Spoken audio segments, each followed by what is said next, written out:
आपका बहुत बहुत स्वागत है। मैं नाज़मीन खान। राहुल गांधी का माफ़ी मांगो मुद्दा मुखर होता जा रहा है। लगातार उसकी सीमा बढ़ती जा रही है और मोदी सरकार यही चाहती है कि राहुल गांधी माफ़ी मांगो। लेकिन यहाँ पर आपको बता दें कि राहुल गांधी माफ़ी मांगने के लिए तो बिल्कुल भी तैयार नहीं है। राहुल गांधी ने कहा है कि मैं अपने बयान पर स्पष्टीकरण दे सकता हूं, लेकिन माफ़ी नहीं मांगूंगा क्योंकि मैंने कुछ गलत कहा ही नहीं है। अब ऐसे में जहां मोदी सरकार के तमाम मंत्री, नेता और प्रवक्ता बोलते हुए नजर आते हैं, उनसे यही जाहिर होता है कि अब उनके लिए राहुल गांधी का मुद्दा इतना बड़ा हो गया है कि देश में और क्या कुछ चल रहा है उनको जानने की कोई भी इच्छा नहीं रही है। अब ऐसे में आप देखेंगे कि मोदी सरकार की तरफ से अमित शाह भी बोलते हुए नजर आते हैं। अमित शाह चाणक्य के रूप में देखे जाते हैं, ये आप हम सभी बखूबी जानते हैं। जैसी जैसी रणनीतियां बनाते हैं अमित शाह किसी चाणक्य से कम तो नहीं देखे जाते।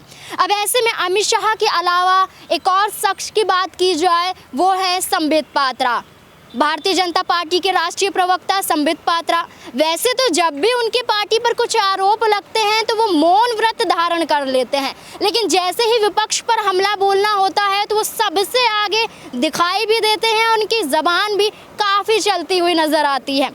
जैसा कि आप संबित पात्रा को कई चैनलों पर प्रेस कॉन्फ्रेंस करते हुए देखते हैं, संबित पात्रा सबसे आगे दिखाई देते हैं और बेतुके बयान देते हैं। और कई बार तो उन्होंने ऐसे ऐसे बयान दिए हैं जो उन्हीं की पार्टी के लिए खतरा साबित हो जाते हैं। तो आप देखेंगे संबित पात्रा जो किसी के लिए इतने ज़रूरी नहीं है, लेकिन उनके लिए राहुल गांधी का माफ़ी मांगना बहुत ज़रूरी हो जाता है। वो कहते हैं कि राहुल गांधी किसी शहजादे से कम नहीं है, उन्हें माफ़ी मांगनी ही पड़ेगी। भारतीय जनता पार्टी ने जो मुहिम चलाई है राहुल गांधी माफ़ी मांगो, वो मुहिम ऐसे ही नहीं चलाई है। वो मुहिम इसलिए चलाई गई है क्योंकि भारतीय जनता पार्टी बखूबी समझ चुकी है कि लोकतंत्र पर राहुल गांधी खतरा बन चुके हैं। इसी सिलसिले में यहाँ पर आपको बता दें कि संबित पात्रा कहते हैं कि आप मीर जाफ़र नहीं हैं जो आपको शहजादे के रूप में देख के आप माफ़ी नहीं मांगेंगे। उन्होंने भी माफ़ी मांगी है, इसलिए आपको भी माफ़ी मांगनी पड़ेगी। लेकिन संबित पात्रा, आप हमें ये बताइए, आप कहाँ की बात को कहाँ जोड़ रहे हैं? आप कौन सी सदी की बात कर रहे हैं? जिस तरीके के आप बयानबाजी करते हैं इनके कोई तुक ही नहीं बनते हैं। अब राहुल गांधी ने विदेश में जो बयान दिया लोकतंत्र पर खतरा साबित आप बताते हैं, वो कहीं से भी नहीं लगता है।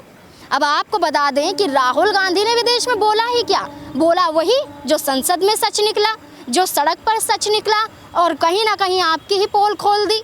आपको बता दें कि राहुल गांधी ने विदेश में जो बयान दिया था कि जब भी विपक्ष बोलना चाहता है माइक बंद कर दिया जाता है, तो गलत क्या है उसका उदाहरण आपने संसद में 3 बार देख चुके हैं। 1 नहीं, 2 नहीं, 3 बार जब राहुल गांधी को बोलने नहीं दिया जाता है।